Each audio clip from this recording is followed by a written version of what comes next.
Tax, tariff, प्रतिबंध।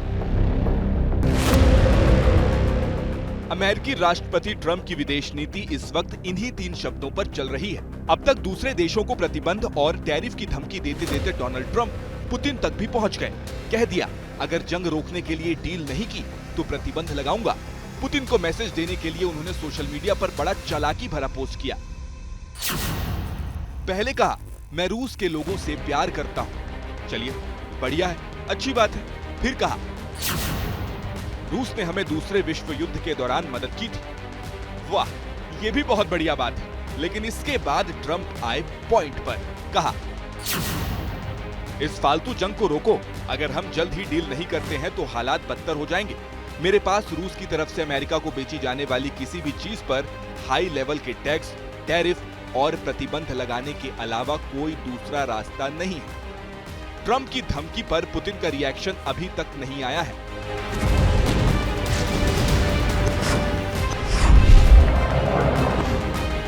Ukraine में जंग का रुकना अब ट्रंप की इज्जत का सवाल है, क्योंकि उन्होंने चुनावी कैंपेन में जंग को एक दिन में रोकने का कॉन्फिडेंस तो ऐसे दिखाया था जैसे ये उनके बाएं हाथ का खेल हो।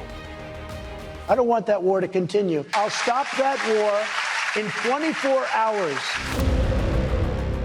जब लोगों ने पूछा कि आप जंग कैसे रुकवाएंगे, तब ट्रंप ने किसी स्पेशल डील के जरिए जंग रोकने की बात कही थी। I believe I will be able to make a deal between President Putin and President Zelensky. Trump कह रहे थे कि वो ज़ेलेंस्की को अच्छे से जानते हैं और पुतिन को तो और भी अच्छे से जानते हैं। वो क्या करेंगे? दोनों के साथ डील करेंगे। वो ज़ेलेंस्की को कहेंगे कि जंग रोक दो और डील कर लो, और यही बात वो पुतिन से भी कहेंगे। ट्रंप ने कहा था कि वो पुतिन का बड़ा फायदा कराएंगे, ऐसा फायदा जो आज तक कभी नहीं हुआ। और ट्रंप के मुताबिक एक दिन में वो डील क्लोज कर देंगे और जंग खत्म हो जाएगी। अब 24 तो क्या 48 घंटे बीत गए, लेकिन ना तो किसी डील का पता चला, ना ही यूक्रेन की जंग पर कोई अपडेट है। एक तरफ गाजा में शांति के रास्ते तो खुल गए हैं, लेकिन यूक्रेन के मोर्चे पर कोई खास सफलता अब तक ट्रंप को हाथ नहीं लग रही है। और इससे पहले ट्रंप यह कह चुके थे कि शपथ ग्रहण के एक दिन के अंदर वो रूस यूक्रेन का युद्ध रुकवा देंगे। अब मुमकिन है कि प्रेशर बनाने के लिए पुतिन पर प्रतिबंधों की धमकी ट्रंप के द्वारा दी जा रही है। जबकि इससे पहले पुतिन भी ट्रंप की जंग रुकवाने के लिए बातचीत के ऑफर का स्वागत कर रहे थे। We take that very seriously. I haven't seen his ideas on how exactly he's going to do that, and that is the key question. But I have no doubt that he says that sincerely, and we support that. बीते कुछ महीनों में Putin ने भी Trump की झोला भर तारीफ की, लेकिन अब पब्लिक डोमेन में दी गई ये धमकी बातचीत के रास्तों में रुकावट ला सकती है। ट्रंप के विचार में ये है कि वो दोनों पार्टीज को, पुतिन को भी और ज़ेलेंस्की को भी धमकाए कि टेबल पे आके बात करो, वरना मैं ये कर दूंगा।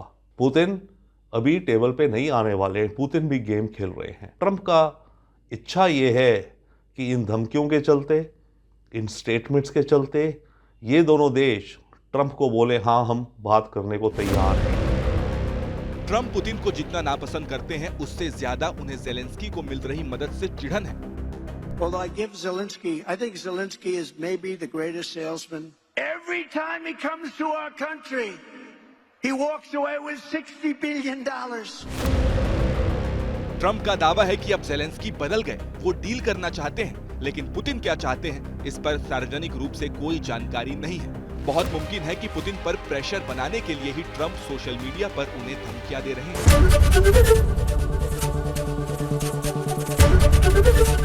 एबीपी गंगा, खबर आपकी, जुबान आपकी।